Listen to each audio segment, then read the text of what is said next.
treble hook. Today was a first for me. We were targeting Splake, and Ken Seeley from the MUCC-affiliated Mount Morenci County Conservation Club would be our guide for finding this unique fish. Ken, there's only there's a handful of lakes here in the state that have Splake in them. What would you say is, technique-wise, is the best way to try to catch these fish? First off, I would say contact the DNR and find out what lakes they stock them in, because they're hybrid fish. The Splake is, it's a cross between the brook trout and the lake trout. And they've got to stock these. They won't reproduce on their own.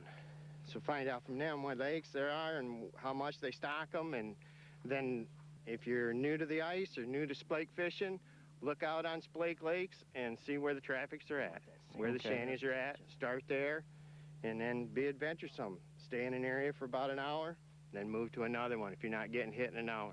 They're schooling fish. They'll follow the bait fish. They'll try and entrap it near your ledges or any debris that's down there. So if you can find that, fish around that. Our crew of anglers would grow throughout the day. Most of the guys all lived within about a half hour or so of this Splake Lake, tucked away somewhere in northern Michigan. The DNR stocks 29 inland lakes across the state, as well as the big lakes in some areas. Splake are a cross between a male brook trout and the female lake trout and cannot reproduce. Today, our band was moving from spot to spot around this lake trying to find the fish. John Janacki was the one who put us on the fish. Usually, if you find one, you will most likely find a few of these schooling fish. Got him? Don't feel too big.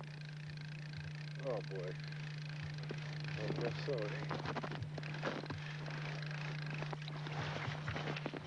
Hey.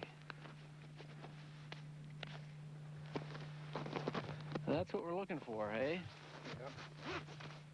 Splake on the lake we were fishing needed to be at least 12 inches, and most of the fish we would catch today would be very close to that size, so almost all were put to the tape to make sure they were legal. John fishes this lake a lot and was not surprised at all to see his other rod start to dance. You can catch these fish in a variety of rigs. John was using a crappie rig tipped with 2 minnows. Others were using perch setups, but most, however, consisted of some kind of a weight, with 2 higher lines varying in depth and continuing to vary the depth until the fish were found. As soon as John pulled up his second fish, the guys were all making their way over to where he was. We had up to 7 guys in our crew today, and that varied as the day went on.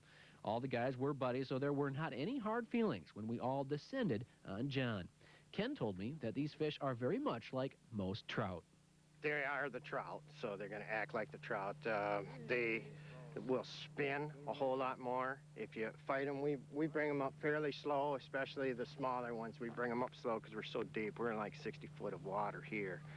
And when you bring them up slow, then you got a better chance of releasing them and they'll live. But the bigger perch will fight comparably to it.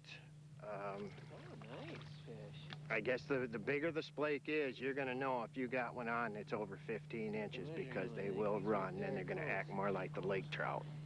Okay. We use rods rather than the tip-ups because we get a whole lot more action and feel with the rods, and we enjoy seeing the rods bobbing before you get to bite, because a lot of times they'll come and they'll just barely nudge that rod tip, and with a tip-up you don't see that, or else they'll suck the bait right off and you don't have a chance to get them. But if we see them playing on a rod, we'll go there and just kind of feed it and act like, oh, you've killed the minnow. There, now take it, eat it up, and then set the hook. We were starting to find some fish. Nothing fast and furious, but a good steady day. Most everybody did land a fish today, and each unique setup seemed to have its moment in the sun. We did have to sort the fish today, however. Many that made their way up through the ice would have to be returned. There was one angler here today that seemed very intent on every fish that made their way up, and that was Greg Steer's dog, Bonnie. And let me tell you, that if you've ever seen an 8-inch high dog go through 6 inches of snow, well, let me just say it was worth seeing. Well, tell me the story about this dog here. What he's got a little... This is my world famous fishing dog. She can point down the hole and tell you where the fish are at. And then when we pull them up, when she pulls them up on the ice, she saves us. The fish try to attack us, and she saves them. Saves us from the fish. Well, she seems to be hanging out near John's holes. He's had all the luck lately, huh? Yeah, John is the guy. John's the guy that's been catching all the fish. He's the guy to be with and to be around. He's the only one I know that's been getting them constantly. So, but we're all gonna keep trying. Yeah, they might pick up again once it gets close to dark here. Bonnie was locked on point, and she was something There's to see. the man right Now, many there. of the guys here today have pulled up some very nice fish this winter. A few 15-inchers up to 17 or 18-inch fish are catchable here. Another reason Ken and many of these guys like to fish for splake is that they are pretty fair when it comes to the dinner table. Some people will just gut them and gill them, and they'll put them in a frying pan, fry them up, and they taste like your brook trouts do. I personally would rather take the skin right off, flay them out like I would a perch or a walleye, put them in pancake batter, loose mix, and then deep fry them. They come out like fish and chips. The bigger splake, you can take and bake them. Put stovetop dressing in there that's light mixed with water because you want it to absorb as much of the oil as you can. Gill them, gut them, take the head off, stuff it full of that, put them in a pan, bake it. We were catching fish about every 20 minutes or so, pretty much all day long, and returning the small ones. Greg, however, was the only guy who just couldn't seem to land a fish, but his luck was about to change.